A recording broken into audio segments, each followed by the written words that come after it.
He took up the deadly weapon again, his lips parted and his eyes fixed on the clock, and then shuddered at the click of the trigger as he cocked the pistol. At this moment of mortal anguish, the cold sweat came forth upon his brow. A pang stronger than death clutched at his heartstrings. He heard the door of the staircase creak on its hinges. The clock gave warning to strike 11. The door of his study opened. Morrel did not turn round. He expected these words of Cocles, the agent of Thomson French. He placed the muzzle of the pistol between his teeth. Suddenly he heard a cry. It was his daughter's voice. He turned and saw Julie. The pistol fell from his hands. "My father!" cried the young girl, out of breath, and half dead with joy. "Saved! You are saved!" And she threw herself into his arms, holding in her extended hand a red netted silk purse. "Saved, my child," said Morrel. "What do you mean?"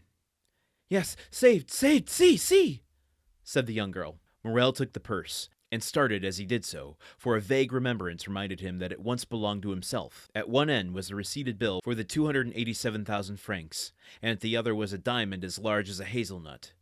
With these words, on a small slip of parchment, "Julie's dowry." Morrel passed a hand over his brow. It seemed to him a dream.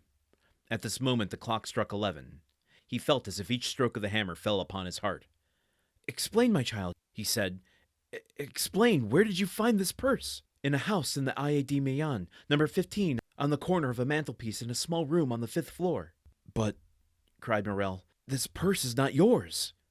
Julie handed to her father the letter she had received in the morning. Holy shit, folks.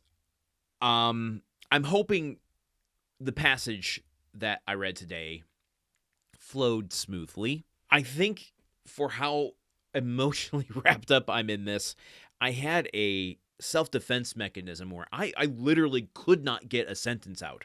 I think I read this passage a total of 10 times, if you count how often I had to restart every single sentence. Dumas pushing this shit to the edge. I mean, could you get any more dramatic?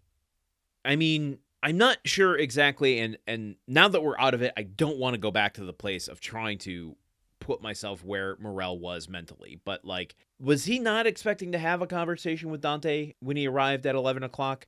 Was he waiting for that door to open in the antechamber, knowing that Dante was there, and then using that as the moment to pull the trigger?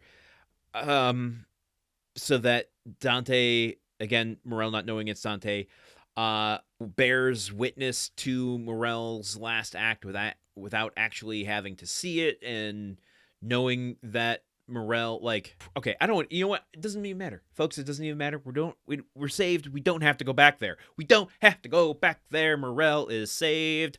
Hallelujah. Holy shit. Again, though, Dante, why? Why are you waiting until the last second? Do you not know how fucking dangerous this was? Oh my God. This is not intelligent commentary. I recognize that, folks. I recognize that. My face is literally in my hands, distorting my voice. I'm agitated. I'm anxious. I'm moving around. I'm sorry, folks. This is pure a pure experience you're getting from me in dealing with this. Clearly Dumas is trying to squeeze as much suspense out of this as possible, and he does until, like, I did not expect how far he allows Morrel to take it at the beginning before Julie bursts in. And man, sorry, I'm not even absorbing what I read here about the details of what's transpiring. So she comes in with the red silk purse. We knew that was going to happen. And what's in it? At one end was the receipted bill for the 287,000 francs. Is that the bill from Thomson French? And the other was a diamond as large as a hazelnut. Okay, so that's very similar to what he gave Caderousse.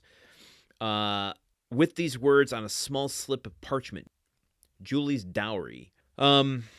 Julie's dowry sounds like an Eric Romer film. So what is this exactly? I kind of feel like Morrel in this moment Explain, my child. Explain, my child. Explain. He says that 3 times. Where did you find this purse? Okay, we knew where the purse is going to be, but I don't quite understand what is in this. Receipted bill. What does a receipted bill mean? Does that mean it's paid? Well, okay. Sorry, I just did 2 seconds of research on my end, and it's one of those moments where insert the head smack sound effect here. Because, yeah, obviously, when you pay your bill, you get a receipt. So, duh. But, okay, now just more questions have come up. So he's getting this red silk purse that was found in Daddy Dante's apartment with a receipt that the 287,000 francs have been paid, and a diamond. If you're Morrel, you got to be like, what the heck is actually happening here?